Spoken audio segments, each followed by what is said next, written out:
Hello বন্ধুরা, কেমন আছো সবাই? আশা করি সবাই ভালো আছো। আজকের ভিডিওতে আমরা উৎপাদন ব্যয় ও উৎপাদন ব্যয়ের যে শ্রেণীবিভাগগুলো রয়েছে সেগুলো সম্পর্কে বিস্তারিত জানবো। বন্ধুরা, তোমরা কি বলতে পারো যে উৎপাদন ব্যয় আসলে কোথায় থেকে আসে? খুবই সিম্পল, উৎপাদন ব্যয় আসে মূলত উৎপাদনের উপকরণ থেকে। আর এই উৎপাদন উপকরণগুলো হচ্ছে ভূমি, শ্রম, মূলধন, সংগঠন। এই হচ্ছে মূল চারটি উপকরণ। এছাড়াও আরও কিছু অতিরিক্ত উপকরণ রয়েছে, যেমন প্রযুক্তি রয়েছে, তারপরে কাঁচামাল ক্রয় করতে হয়, কাঁচামাল একটি উপকরণ। এছাড়া রয়েছে পরিবহন ব্যয়, বিজ্ঞাপন, এগুলো কিন্তু এক একটি উপকরণ। অর্থাৎ তোমার উৎপাদন বাড়াতে হলে তোমাকে বিজ্ঞাপন দিতে হবে।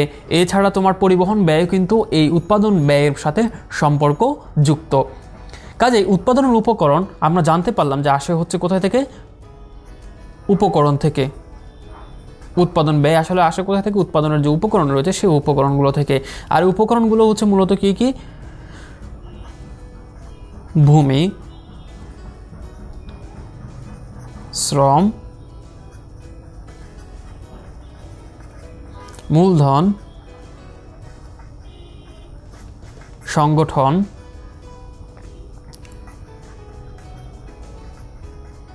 প্রযুক্তি, এগুলো। তাহলে এই ভূমি যখন আমরা ব্যবহার করি উৎপাদন কাজে, এই ভূমি ব্যবহারের জন্য ভূমির বিপরীতে আমাদেরকে কি দিতে হয় বন্ধুরা? খাজনা দিতে হয়। ঠিক আছে না? ভূমির খাজনা দিতে হয়, যেটি হচ্ছে কস্ট অফ ল্যান্ড।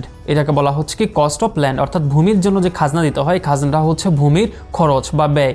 শ্রমের জন্য আমাদেরকে মজুরি দিতে হয়, মজুরি, যেটিকে বলা হচ্ছে ডব্লিউ, খাজনাকে বলা হচ্ছে আর। তারপরে মূলধনের জন্য আমাদেরকে কি দিতে হয়? সুদ দিতে হয়, সুদ, যেটি হচ্ছে মূলত আয় বা ইন্টারেস্ট রেট। সংগঠন কি পায় বন্ধুরা? মুনাফা। সংগঠন পায় মুনাফা, যেটিকে বলা হচ্ছে মূলত এই পাই সাইন দ্বারা আমরা আমাদেরকে এই অর্থনীতিতে এটিকে ডিনোট করে থাকি, যেটি হচ্ছে পাই বা মুনাফা। প্রযুক্তির ক্ষেত্রে আমরা বলতে পারি, প্রযুক্তির যে খরচ সেটাকে আমরা বলতে পারি টি। ঠিক আছে, টেকনোলজিক্যাল খরচ টি বলতে পারি আমরা। তারপর আরও আছে যে বিজ্ঞাপন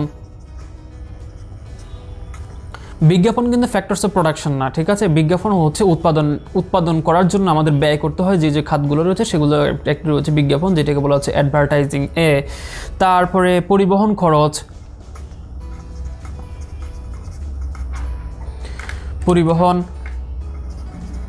খরচ, যেটিকে আমরা সংক্ষেপে বলতে পারি টি বা ট্রান্সপোর্টেশন কস্ট, এই ধরনের।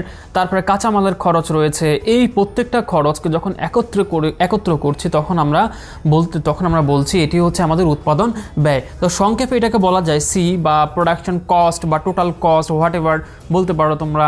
সো এটাকে আমরা বলছি ডব্লিউ ফর ওয়েজ, মজুরি, শ্রমের মজুরি। এছাড়া বলতে পারছি আমরা খাজনা অর্থাৎ আর। তারপরে আছে আয়, ইন্টারেস্ট রেট অর্থাৎ সুদ। তারপরে প্রফিট বা সংগঠনের যে মুনাফা সেটি। এটি হচ্ছে মূলত চারটি ফ্যাক্টরস অফ প্রোডাকশনের কস্ট। এর পাশাপাশি আমরা আরও যোগ করতে পারি কোনগুলোকে, যেমন অ্যাডভার্টাইজিং কস্ট। তারপরে আমরা যোগ করতে পারি ট্রান্সপোর্টেশন কস্ট। এভাবে যত ধরনের উৎপাদন সংবলিত যত ব্যয় রয়েছে প্রত্যেকটিকে যখন একত্রে যোগ করে আমরা যে ব্যয় পাচ্ছি সেটাই হচ্ছে মূলত আমাদের উৎপাদন ব্যয় বা টোটাল প্রোডাকশন কস্ট। আর এই উৎপাদন ব্যয় রয়েছে, এই উৎপাদন ব্যয়ের যে বিভিন্ন ধরন রয়েছে, উপকরণ ভেদে যে ধরনগুলো রয়েছে, এই ধরন অনুযায়ী উৎপাদন ব্যয়কে মূলত দুই ভাগে ভাগ করা যায়। এই দুই ভাগে ভাগ করার মধ্যে একটি হচ্ছে স্বল্পকালীন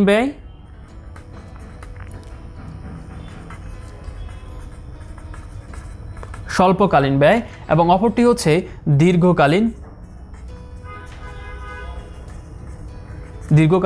ব্যয়। স্বল্পকালীন ব্যয়কে আবার দুই ভাগে ভাগ করা হয়েছে। একটি হচ্ছে স্থির ব্যয় এবং পরবর্তীটি হচ্ছে পরিবর্তনীয় ব্যয়। এবং দীর্ঘকালীন ব্যয়কে ভাগ করা হয়েছে মূলত শুধুমাত্র পরিবর্তনীয় ব্যয়ের মধ্যে। অর্থাৎ এটা অ্যাজাম্পশন, অর্থাৎ এটা ধরে নেওয়া হয় বা এটা অর্থনীতিতে এটা একটি অন্যতম ধারণা যে দীর্ঘকালে অর্থাৎ লং টার্মে কোনো প্রকার স্থির ব্যয় থাকে না। লং টার্মে বা দীর্ঘকালীন সময়ে শুধুমাত্র পরিবর্তনীয় ব্যয় এক্সিস্ট করে।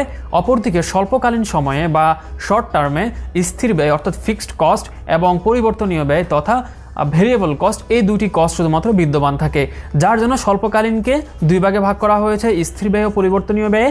অপরদিকে দীর্ঘকালীনকে শুধুমাত্র 1টি ভাগে ভাগ করা হয়েছে, যেটি হচ্ছে পরিবর্তনীয় ব্যয়। এই যে উৎপাদন ব্যয়ের স্বল্পকালীন এবং দীর্ঘকালীন ভিত্তিতে যে ভাগগুলো রয়েছে, ভাগগুলো সম্পর্কে বিস্তারিত আলোচনা আমরা পরের ভিডিওগুলোতে করব।